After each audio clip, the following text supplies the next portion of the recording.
আয়ান ও কৃষ্ণ, কৃষ্ণ ওর মায়া আমরা কিন্তু দুজনেই নিজের চোখে দেখেছি, ভুগেওছি। ওই মায়াবী নিজের মায়া দিয়ে কোনো না কোনো খেলা অবশ্যই খেলবে, কিন্তু তার থেকেও গুরুত্বপূর্ণ একটা বিষয় আছে। আজ আমাদের পরিকল্পনা বিফল হয়েছে তার কারণ কৃষ্ণ নয়, বরং রাধা।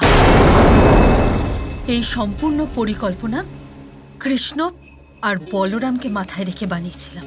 রাধার কথা তো মাথায় আসে, কারণ আমি ভেবেছিলাম রাধা কৃষ্ণর ওপর ক্রুদ্ধ, ও কৃষ্ণর বিরুদ্ধে, কিন্তু বিষয়টা সেরকম নয়। রাধা আর কৃষ্ণ এখন একসাথে, আর এর অর্থ একটাই, এখন রাধা আর কৃষ্ণের মধ্যে না কোনো ভ্রান্তি, না ঘৃণা, না কোনো ক্রোধ অবশিষ্ট আছে। আয়ান, এখন আমাদের প্রত্যেকটা পদক্ষেপ খুব ভেবেচিন্তে ফেলতে হবে, কারণ আমাদের পরিকল্পনায় রাধা এখন আমাদের বিরুদ্ধে।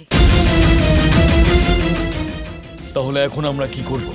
আমাদেরকে এখন ওদের থেকে দুধাপ এগিয়ে ভাবতে হবে। এমন কিছু করতে হবে যাতে কৃষ্ণ আর বলরামের পরিচয় নিজে থেকেই সবার সামনে ফাঁস হয়ে যায়, আমাদের চেষ্টা ছাড়াই।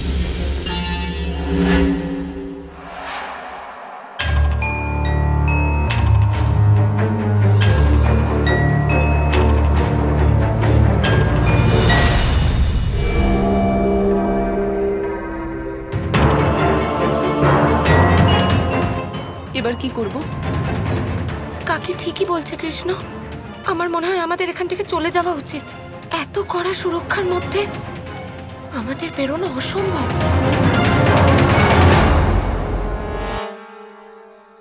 দাদা, এখন কি করি? মায়ের সামনে ওদের অজ্ঞান কি করে করব? প্রেম কাহিনী তোমার, বুদ্ধিটাও তুমিই খরচ করো। আমি তো বলরাম, শক্তির ব্যাপারই বুঝি খালি।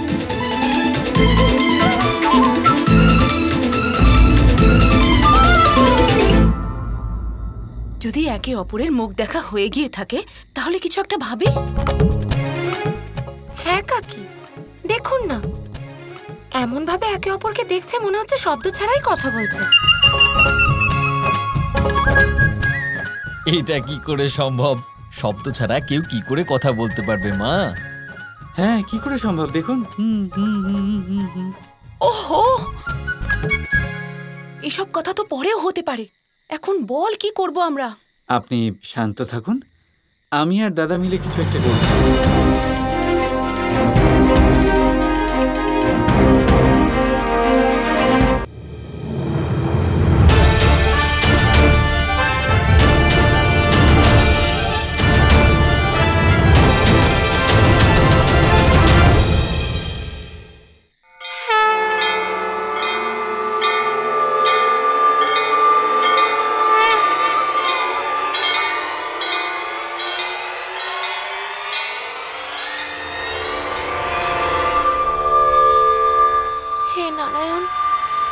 কৃষ্ণকে রক্ষা করবেন।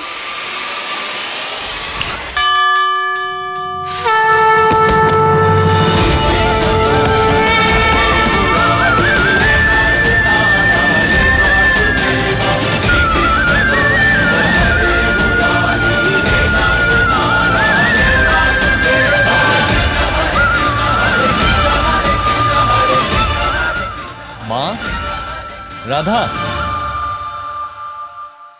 এবার তোমরা দুজন বাইরে চলে আসো, কারণ রাস্তা পরিষ্কার আছে।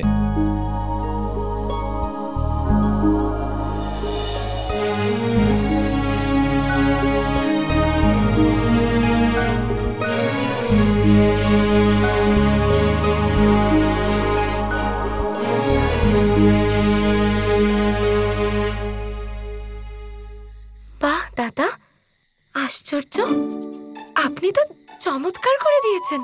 কি আর করব, ছোটবেলার অভ্যাস আর কি, তাই না কানাই? হ্যাঁ হ্যাঁ, একদম। এখন কি আমরা মাকে... আসুন মা। বলাই, দুই গ্রামের মাঝে এই যে দেওয়ালটা দাঁড়িয়ে আছে, এটাকে তাড়াতাড়ি ভেঙে বাড়ি ফিরে আয়।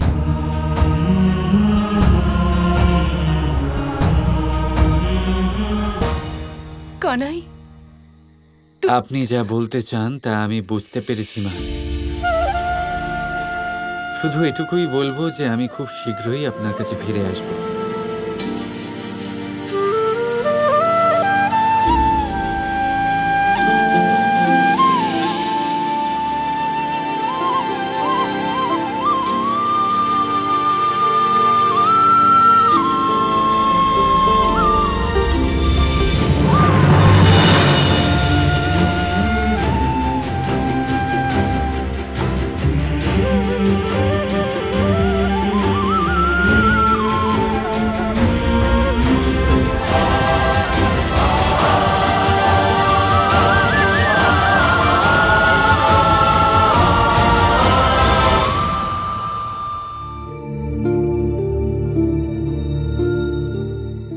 যাক, আজ রাধার জন্য একটা সমস্যার সমাধান হলো। তাতে কি এসে যায় যে এই পুরো সমস্যায় আমরা রাধার জন্যই পড়েছি? এমনিতে একটা বিষয় কিন্তু ঠিক যে আজ রাধা জীবনে প্রথমবার নিজের বুদ্ধির পরিচয় দিয়েছে। সঠিক বললাম না রাধা? হ্যাঁ হ্যাঁ, তুমি কখন ভুল কিছু বলো?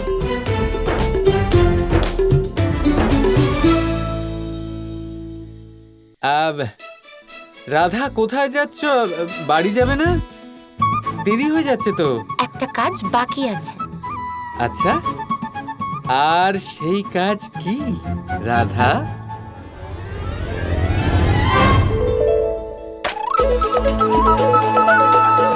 বুদ্ধি কম না আমার, বোকা আমি, তাই না? না না না, সমস্ত সমস্যা আমার জন্যই হয়েছে, তাই না?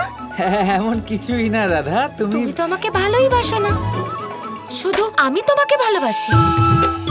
তখন মায়ের সামনে আমি কিছু করতে পারিনি, তাই চুপ করেছিলাম। এখন তোমার করা দোষের দণ্ড তুমি পাবেই।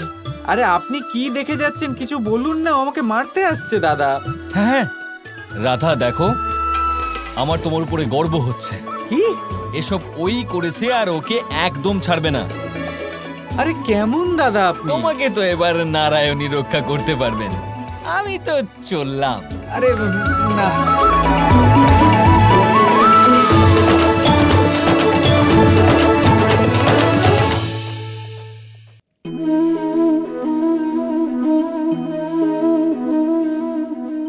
আপনার কি মনে হয় আমি কি করছি? আপনি বলবেন আমি প্রদীপ জ্বালাচ্ছি, সঠিক। কিন্তু প্রশ্ন হচ্ছে যে আমি কি আপনাকে বলেছি যে একে প্রদীপ বলা হয়? না। এই প্রদীপ কি নিজেই নিজের পরিচয় আপনাকে দিয়েছে? না। তাহলে আপনি কি করে জানলেন যে একে প্রদীপ বলা হয়? উত্তর হচ্ছে প্রকাশ, যে স্বয়ং জ্বলে অন্ধকারের মধ্যে সংসারকে পথ দেখায়, সেটাই প্রদীপ। যা নিরাশার মাঝে আশার আলো প্রদর্শন করে, সেটাই প্রদীপ। অপর দিকে আছে সাপ, যাকে না দেখেও তার ফনার আওয়াজ শুনেই লোকে ভয় পেয়ে যায়। তার মানে ব্যক্তির পরিচয় তার কর্মের দ্বারা পাওয়া যায়। তাই আপনার এটা বলার প্রয়োজন নেই যে আপনার পরিচয় কি। এটা আপনার কর্মই নিশ্চিত করবে যে লোকে আপনাকে প্রদীপ ভেবে ভালোবাসবে নাকি সাপ ভেবে ভীত হয়ে থাকবে। রাধা রাধা। এবার আমি ওই কৃষ্ণকে কিছুতেই ছাড়ব না। ও এখন আমার বিবাহ ভাঙার চেষ্টা করছে। এবার আমি এই গল্প আর ওই কৃষ্ণ দুটোরই অন্ত করব। শেষ তো হবেই তোমার আর তোমার এই অধ্যায়ের, উমেশ। এখন শুধু নিজের মৃত্যুর জন্য প্রস্তুত হও, কারণ তোমার সত্যটা সবার সামনে প্রকাশ করার সময় এসে গেছে।